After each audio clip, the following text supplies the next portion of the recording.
You know, one of the things that irritates me about being a minister is that it's just one, but it's the one that is on my mind.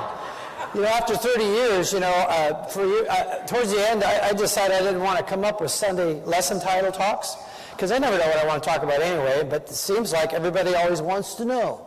You know, what's your lesson title talk? And then Cynthia wants to do a blurb on it, and lately she's been writing great blurbs about my lesson talks I come up with. But last week, there was a little push for it because we were out of town for a couple of weeks and vacationing and conference. And so Laura said to me, I need your lesson title. And I said to her, your guess is as good as mine. And then I thought, you know, that's not bad. And when I grew up as a kid, I got a lot of that. When I go to people and say, what do you think I do? They said, well, you know, your guess is as good as mine. And so I thought about that comment. And in the outer world, when we go to people, true. We go to the outer world looking, see, we have an itch, and we try to scratch it out here. Because we think it's about out here. And so we go to the outer world and we want guidance. We ask for people. We ask for advice. I can remember the time that we were investing quite heavily in the stock market as ministers in an organization because it was the right thing to do. We were advised to because it was their best guess. This would be a great time for you to do that. Higher, better rewards than real estate, better than that kind of thing. Put your money in the stock market, and it's just really doing well. And so when I asked him, and they said, well, you know, your guess is as good as mine, but this is what I advise. And so we do that kind of thing, and it was an interesting thing to watch, wasn't it? Yeah. I happened to be at a conference. The first time it happened was like in 2002, and I'm not sure about the date. It was in October, and I was at San Antonio, and we were doing a regional conference on a river walk there.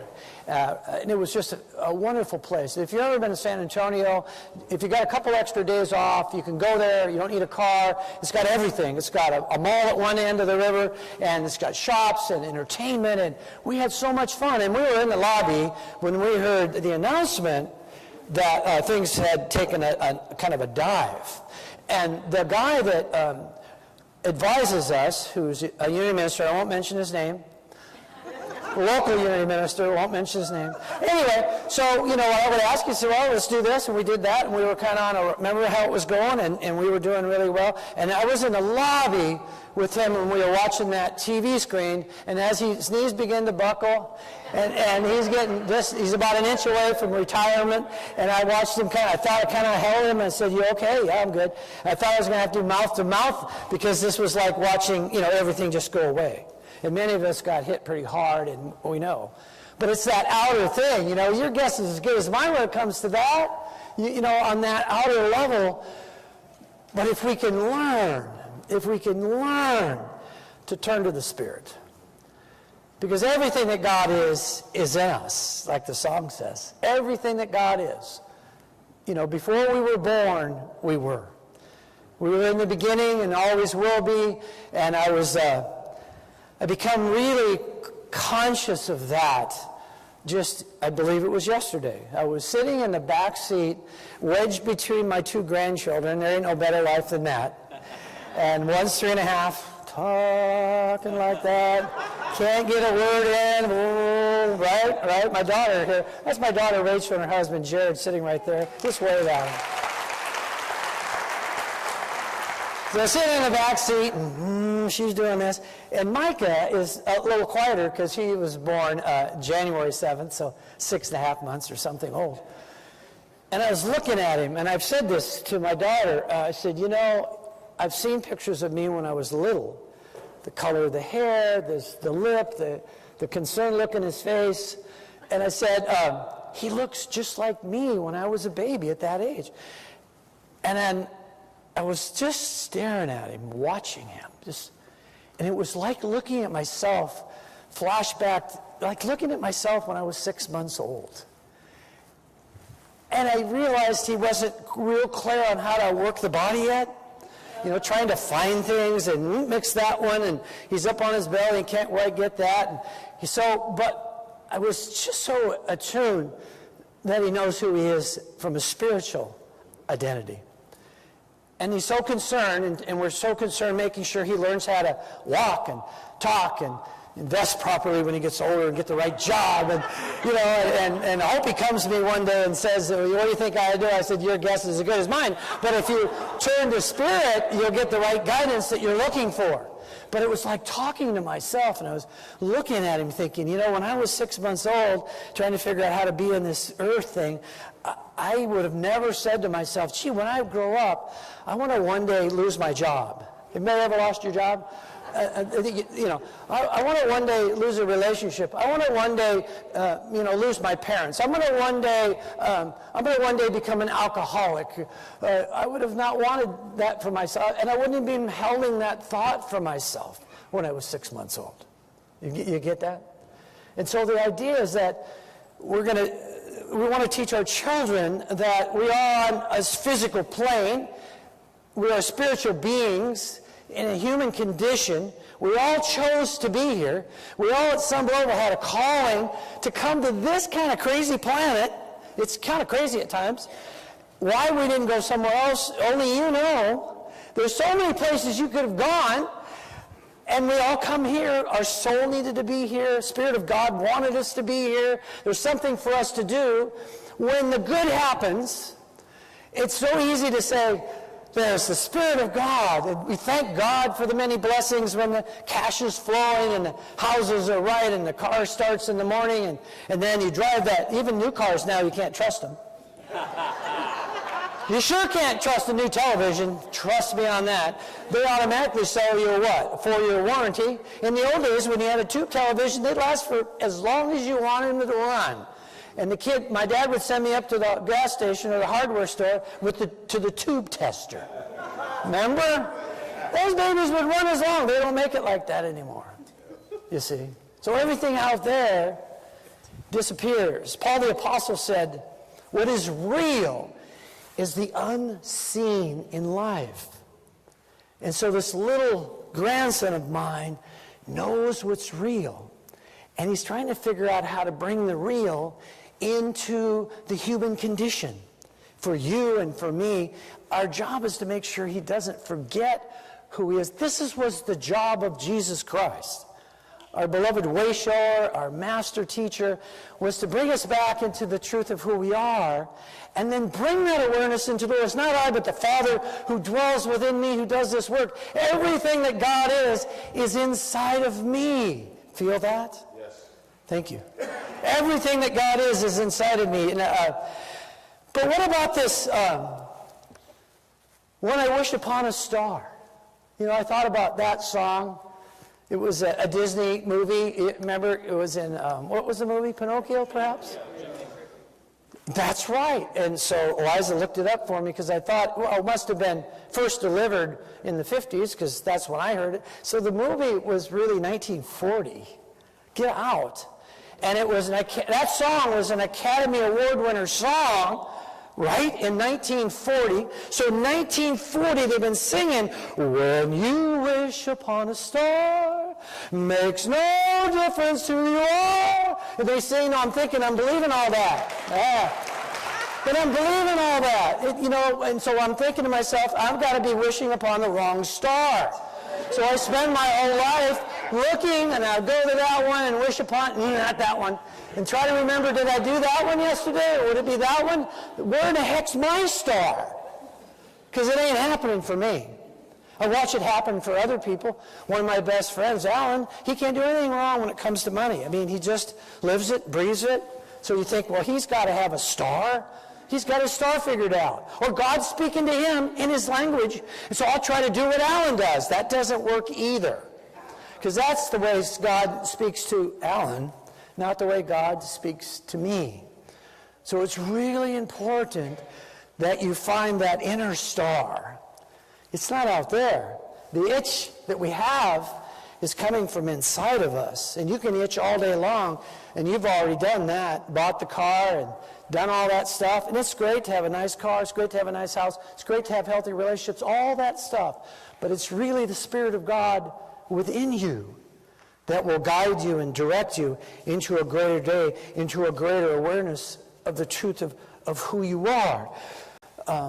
in the book of Proverbs, in the 3rd chapter. It says, trust in the Lord with all your heart and do not rely on your own insight. There we go. In all your ways acknowledge him, and he will make straight your path. In all your ways. So when the good comes, it's so easy to have faith, isn't it? Huh? You know, God's doing it. I'm working with Spirit. How about when the bad comes, the so-called bad comes? Remember the story of Joseph in the Bible? Joseph meaning Old Testament, Joseph in the book of Genesis. Joseph meaning one of the brothers of Jacob, sons of Jacob. Joseph was the younger one, and he was spoiled rotten and arrogant and rude, and the brothers got sick and tired of it, and the favoritism, and so they decided to throw him in a well. So he was in a deep pits. Threw him in the well and went to the dad and said, the animals got to him, and he's gone. In all those years, they think he's dead until the family needs to go to Egypt because of some challenges and some times where the crops weren't good, and they found Joseph, who was rescued out of the pits, second in command to the Pharaoh. To the Pharaoh. Because he could perceive images from dreams. He could interpret dreams. Meets his family. They don't recognize him, but he recognized them, the brothers, and then makes that a connection. Sends them to get the father, and so the whole family reunion is there. How many have been to one of those? Yeah, there you go. So the whole family's there, and he says this powerful statement that you already know. That you meant it for evil, but God meant it for what? Good. God meant it for what? Good. God meant it for what? Good. Say to your neighbor, God meant it for good. You can actually turn to him. And God, personalize it, understand it. That it doesn't look good sometimes, doesn't smell good sometimes. Sometimes it feels like you stepped in it and you're trying to get it off your shoe. And it'll track with you. It doesn't always feel good. Here's what I'm asking me to do. When it doesn't always feel good, think of God. Think of the star within you. What happens is you begin to shift to realize that everything in your life is for a purpose. God knew you from the beginning before you entered into this life experience. God knows every move that you make, is watching and going, way to go, I got you now. Setting the stage, moving you, planning you for that moment in which you realize that it's not I, but the Father who dwells within me who does the mighty work. It's all together for higher good. The God of your understanding wants to reveal herself and himself to you so that you can have a happy and successful and joy-filled life. Thank God that you have people around you who know who you are when you have forgotten who you are. Have you ever forgotten who you are? I got my wife here. She reminds me all the time. That's her job. To remind me who I am. Beautiful, radiant child of God am I. In the midst of disbelief, in the midst of wanting to not care. Have you ever got to that place? I wanted to not care anymore and wanted to go sit in a boat and fish and give that the rest of my life. And what I realized is that that's not my calling. I can rest in a boat, I can fish in a boat, I can do all the fun things, but I still care. So, you're all called. And no matter if life beats you up along the way, always see the truth in it to know that it's part of your path and that God is in the midst of all of it and that we're not... How many of you are doing this perfect? Show of hands. You make your mistakes and you make your amends as fast as you can and you do what you do and we live our lives to the best of our ability and we make mistakes. And the one that came to mind this morning, I was looking at Linda and I was at a chaplain retreat last year in November on a Sunday. Eliza was here. I was speaking there. And I remember telling this story about my life. And it's really interesting, Rachel, because it was the same year that you were born. The same year that you were born, and your mother brought home chickens, small little chickens. And there were 6 hens, little chicks, and 1 little rooster, and they were Rhode Island Reds, if you've ever had them. And I don't know anything about chickens, but now I got them. And the only place I could put them was in a dog kennel with a concrete floor, but it was shelter, and I put them in there. Now, I've never had chickens before, so I did the only thing I knew to do because I didn't know any better. And they were getting bigger and bigger. I knew they were going to eventually lay eggs. What are we going to do now? So I talked to a guy at a meeting I was at, and I told him about I don't like the chickens. What am I going to do with them? And they stink like crazy. He said, what do you mean they stink? And he said, well, let me come over and see where you got them. He come over and he looked at that dog kennel and those chickens. He said, what have you done to these chickens? Chickens scratch. And that night they would herd. They became herd animals in this concrete floor trying to scratch, gave up scratching because there's nowhere to go on concrete. And so then he showed me how to build a chicken coop. Now I know better. I'm starting to learn. And I built a chicken coop. And now it's time to move the chickens into the chicken coop. And I grab one hen, and she's full size now, and I take her over and I put her in the chicken coop where there's dirt on the ground, and she took her first scratch to something other than concrete, and it went something like this. and then she went.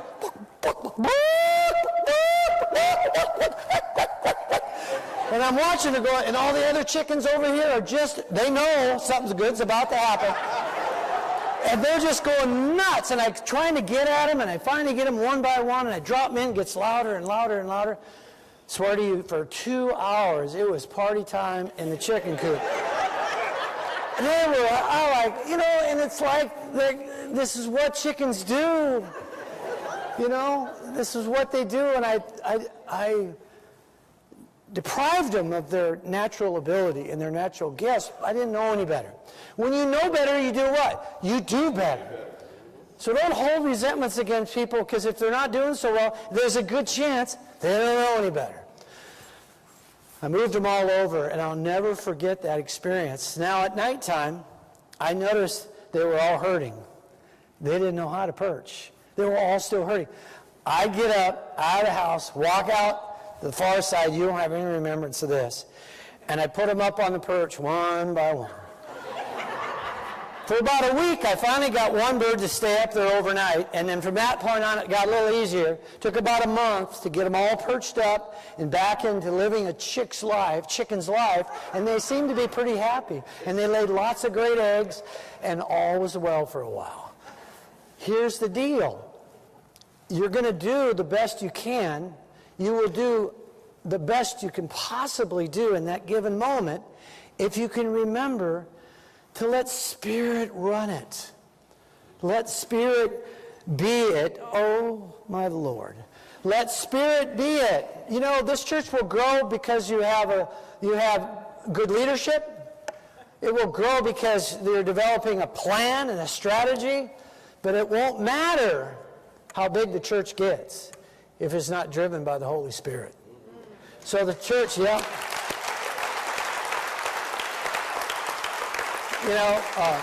let the church be filled and let it be guided by the Holy Spirit, the Spirit of God that's within each and every one of us. And take that same Spirit of God within each and every one of us, and when two or more are gathered, everything becomes clear that it's God's work. Be done right here at Unity of Dallas. God bless you. Glad you're here as we grow in the faith. Thanks.